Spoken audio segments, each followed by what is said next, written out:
Welcome to vibe with Karthik. என்னடா first ஸ்டார்டிங்கில் இந்த மூஞ்சி வருதுன்னு பார்க்குறீங்களா? இன்றைக்கி ஆக்சுவலாக ஒரு குமுறலை நான் கிளாரிஃபை பண்ணணும். நாங்கள் ரீசெண்டாக இந்த கிரிக்கெட் வீடியோஸ் போட்டிருந்தோம் இல்லையா? அப்போ எனக்கு நிறைய பேர் மெசேஜ் பண்ணியிருந்தீங்க, அக்கா உங்கள் வீட்டில் இப்படி தான் நடக்குது, அக்கா உங்கள் வீட்டில் இப்படி தான் நடக்குது அப்படின்னு சொல்லிட்டு.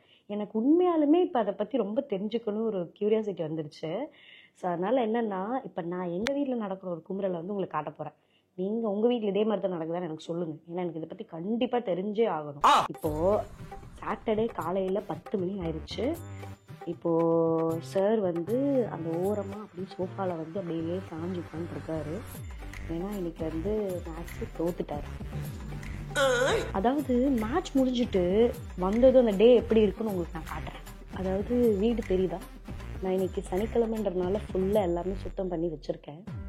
சார் அவரோட அற்புதமான வாசனை திரவியன்ற மாதிரி அவரோட ஷூ இங்கேயும், இந்த சாக்ஸு இங்கே பாருங்க, ஒரு சாக்ஸ் இங்கேயும் ஒரு சாக்ஸ் இங்கே கிடக்குது. அதாவது இந்த காஸ்டியூமை கூட கழட்டுறதுக்கு விருப்பம் இல்லாம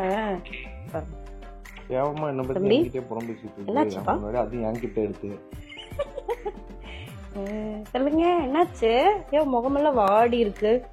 காலைல 5 மணிக்கு எந்திரிச்சு சுருத்து குட்டி மாதிரி சீறிட்டு போனோமே, என்னாச்சு? பெருத்து குட்டியாட்டு இப்படி ஓரமா வருது. இல்ல, வீட்டை இவ்வளோ சுத்தம் பண்ணி வச்சிருக்கனே, உங்க சாக்ஸ் அங்கேயும் இங்கேயும் கிடக்குது, என்ன கதை? ஏன் இந்த என் துயரத்தை விட அந்த சாக்ஸ் அங்க இருக்கிறது தான் உனக்கு கஷ்டம். ஆமா, கஷ்டப்பட்டு கிளீன் பண்ணிட்டு இருக்கோம், அப்புறம் நீங்க அங்க இங்க அலங்கார பொருளாட்ட போட்டா என்ன கதை?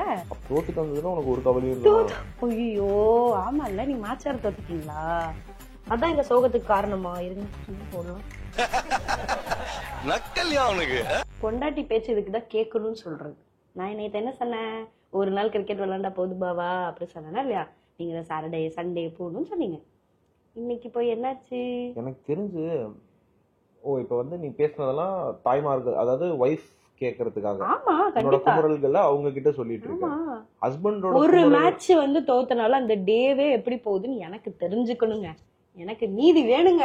இது உனக்கு, அதாவது வைஃப்லாம் மெசேஜ் பண்றாங்க இந்த கிரிக்கெட் எல்லாம் பார்த்துட்டு. என்னன்னு எல்லாரும் கேக்குறாங்க, உங்க வீட்டுல இப்படிதானாக்கா, எங்க வீட்டுல இப்படிதாக்கா, நாங்களாம் தோசை கூட கொடுக்க மாட்டோம், நாங்க சாப்பாடே போட மாட்டோம், அப்படி என்ன கொடுமை சரவணன் இப்படின்னு. தெய்வங்களா, இந்த மாதிரிலாம் என் வாழ்க்கையில விளையாடாதீங்க தெய்வங்களா. அவளே ஆல்ரெடி தோசை பொடி இப்ப ரவை வறுத்து வச்சிருக்கேன், கிச்சடி பண்ணணும். கிச்சடி நீங்க பண்றதுக்காக அது காத்துட்டு இருக்கு.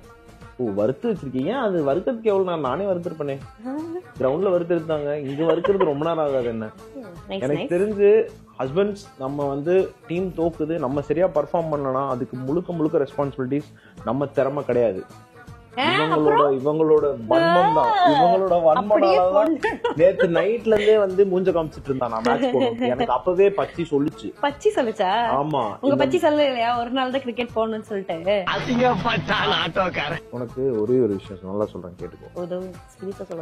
வாழ்க்கையில 2 நாள் இருக்கு வீக்கெண்ட், ஓகேவா? இந்த வீக்கெண்ட் எப்போ வரும்னு வாரம் ஃபுல்லா வெயிட் பண்ணி காலையில இருந்து ஆபீஸ் ஃபுல்லா குத்துவாங்க. கரெக்டா? இருக்கு வரேன், சொல்லி முடிக்கிறேன், வெயிட் பண்ணுங்க. அந்த 2 நாள் எதுக்காக அப்படின்னு பார்த்தனா, கொஞ்சம் பின்னாடி போய் இவ்வளவு ஜூம் வராதுடா. அந்த 2 நாள் அந்த 2 நாள் எதுக்காக அப்படின்னு பார்த்தனா, ஆப்வியஸா வைஃப் கூட டைம் ஸ்பெண்ட் பண்ணுவேன். ஆனா அதுக்கு எப்படி கிரிக்கெட் எதுக்காக 2 நாள்னா, ஒரு நாள் சரியா விளையாடணும்னா 2வது நாள் நல்லா விளையாடணும்னா அந்த வாரம் சாட்டிஸ்ஃபை ஆயிரும். எங்களுக்கு எப்படி? எங்களுக்கு என்ன சாட்டிஸ்ஃபேக்ஷன் ஆகும்? கேட்ட ஒரு கேள்வி அதாவது காலையில பேட்டிங் பண்ணி ஒரு பால் அவுட் ஆயிருப்பாங்க, ஓகேவா? அது எப்படி, யார் போட்ட பால், எப்படி போட்ட பால், என்ன ஏதுன்றதுல சத்தியமா நமக்கு தெரியாது. ஆனா அதாவது அந்த பாலை இப்படி அடிச்சிருந்திருக்கலாம், அப்படி அடிச்சிருந்திருக்கலாம், இப்படி கீழே போட்டிருந்திருக்கலாம், 4 போயிருந்திருக்கலாம், 6 போயிருந்திருக்கலாம் அப்படின்னு நினைச்சுன்ற மாதிரி நம்மகிட்ட சொல்லி நம்மள ஒரு பாடு படுப்பாங்க பாருங்க. கடவுளே, லைவா குமரலா? புரியாதுல்ல அதெல்லாம். இல்ல உனக்கு புரியாது அதெல்லாம். அது உங்களுக்கு சொன்னா புரியாது சார். ஆபீஸ்ல ஃப்ரெண்ட் பேரு அவ எப்படி இருப்பான்னு எனக்கு தெரியுமா? அதே இருக்கு, உங்களுக்கு சொல்லணும். அதே நீங்க தெரியல. இல்ல, ஆனா அவ உன்னை பத்தி ஏதோ ஒரு விஷயம் சொல்லிட்டா அப்படின்ட்டு நீ ஏதோ ஒரு விஷயத்த பத்தி காலையில சாயந்தரம் வரையும் என்கிட்ட பேசும்போது நான் ஏதாவது சொல்றேனா? இல்ல அதே மாதிரிதான் எனக்கு தெரியாத விஷயத்த எப்படி நீ வந்து என்கிட்ட காலையில இருந்து சாயந்தரம் வரையும் சொல்லி புலம்பிட்டு இருக்கியோ அதே மாதிரி என் புலம்பல கேட்கறதுக்கு தான் கடவுள் ஒண்ணு அனுப்பியிருக்காரு. உன் புலம்பல கேட்கறது தான் கடவுள் என்ன அனுப்பியிருக்காரு. கடவுளுக்கு வேற வேலை இல்லையாடா? அதுவும் வாழ்க்கையில கிரிக்கெட்ல அவுட் ஆயிட்டு அந்த புலம்பல் வந்துட்டு எப்பவாச்சுதான் வரும். உங்க புலம்பல் வந்து வாரம் வருமே. நான் தான் ஏதாவது ஒரு வாரம் ஜெயிச்சுட்டு வந்தா ஹாப்பியா இருக்கனே. நீங்க தான் ஜெயிக்கிறதே இல்லையே, என்ன பண்றது? இன்சல்ட் ரொம்ப கேவலப்படுத்துறான். ஜெயிச்சா பரவாயில்ல, நீங்க தான் வாரம் தோத்துட்டு இருந்துடுறீங்களே. இந்த டீம் கிட்ட அந்த அடி வாங்கணும், இந்த டீம் கிட்ட இந்த அடி வாங்கணும்.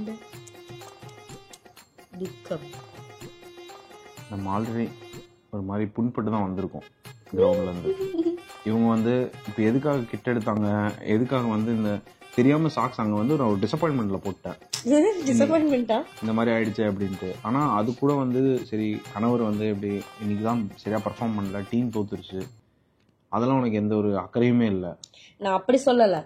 நான் என்ன சொல்றேன்னா, ஸ்போர்ட்ஸை வந்து ஒரு ஸ்போர்ட்டிவா எடுத்துக்கணும், அப்செட் ஆகக்கூடாது. இப்ப நம்ம கருத்துக்கு நம்ம வரலாம். ஏன் அப்படின்னு பாத்தீங்கன்னா, நான் அப்செட் ஆனேன் அப்படின்னா எங்க டேவே அப்செட் ஆயிரும், நாங்க எல்லாருமே அப்செட் ஆயிருவோம். அந்த மாதிரி தான் இது. அதனால நீங்க என்ன பண்றீங்கன்னா, ஆப்போனன்ட்ஸ் இந்த வீடியோ பாத்தீங்கன்னா நாங்க எங்க டீம் நல்லா இருக்குல்ல இந்த பிளான் நல்லா இருக்கு. கொஞ்சம் பார்த்து ஏதாவது பண்ணுங்க. கொஞ்சம் ஆப்போனன்ட் எல்லாம் கண்டிப்பா பாப்பீங்கன்னு நினைக்கிறேன். எங்க பாபா டீம் மட்டும் விட்டுருங்க, கொஞ்சம் அப்பப்ப அடிச்சுக்கிட்டுன்னு சொல்லி ஜொல்லு பால், அது என்ன சொல்லுவாங்க, ஜொல்லு பால்னா அது நான் கேர்ள்ஸை பார்த்து பண்றது தங்கம். இப்ப வர வர ரொம்ப கை நீட்டுறாங்க பாருங்க. இவர் வர சோ ஜொல்லு பால்னா என்ன சொல்லுவாங்க பாபா, அது என்னது இப்படி போடுவாங்களே, easy ball. Easy ball. Please எல்லாரும் ஈஸி பால் போடுங்க. ஈஸி பால்ல தான் அவுட் ஆகுறோம். ஈஸி பால் அதாவது ரொம்ப ஸ்லோவா வருது, அச்சா டாப்பேஜ் ஆயிருது. நிலைமை நினைச்சு ரொம்ப பரிதாபமா இருக்கு. So it's high time. இந்த மாதிரி புள்ளப்பூச்சிலாம் வந்து நம்மள ஓட்டுது பாய்ஸ், நம்ம டீமை ஓட்டுது. புள்ளப்பூச்சி இந்த மாதிரி இவன் மட்டும் இல்ல, எங்க டீமோட எல்லா ஒய்ஃபும் நிறைய மனைவிகளோட குமுறல் அதெல்லாம். அட்லீஸ்ட் ஜெயிச்சிட்டு வாங்க அந்த மாதிரி தான். சரி, நாளைக்கு ஒரு மேட்ச் இருக்கு தானே? கண்டிப்பா இருக்கு. இன்னைக்கு விட்டா நாளைக்கு மக்கள் முன்னாடி நான் வந்து ஒரு சேலஞ்ச் வைக்கிறேன், உங்க டிவிக்கு ஒரு சேலஞ்ச் வைக்கிறேன்.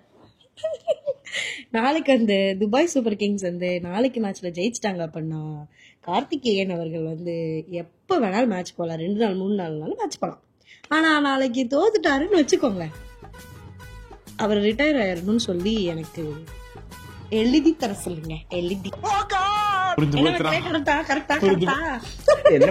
என்ன பிளான் பண்ற? ஒரு நாள் போயிட்டு, அதாவது வாரத்துல ஒரு நாள் பெர்மிஷனே இப்ப மொத்தமா இல்லாம ஆக்கணும்ட்டு.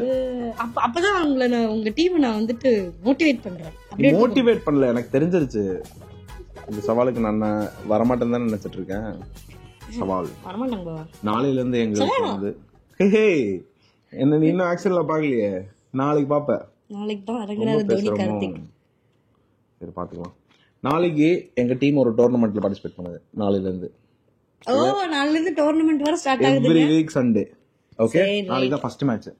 இந்த மூஞ்சு மைதா மாவு மூஞ்சு இருக்குல்ல, இத நாளைக்கு கறியை பூசணும் வந்து, புரியுதா?